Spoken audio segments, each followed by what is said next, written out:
and our legacy hails back to Athens, to Rome, to Philadelphia, to Monticello.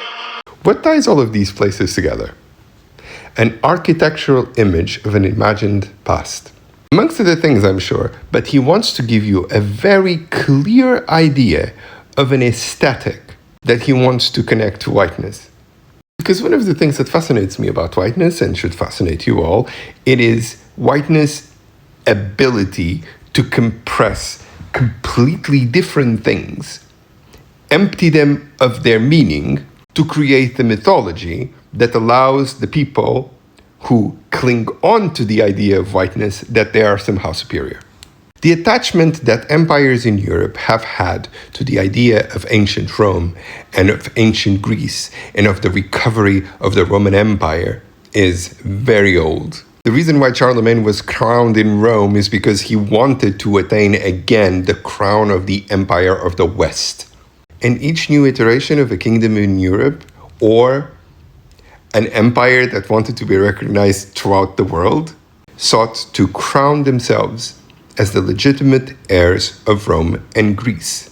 And you can see this architecturally all over Europe, specifically in neoclassical architecture.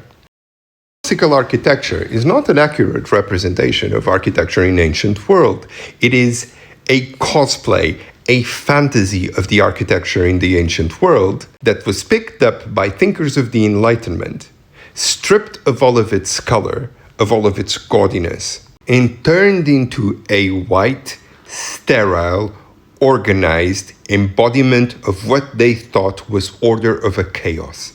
White marble and white statues. Philadelphia is well known for its neoclassical architecture, and so is Monticello.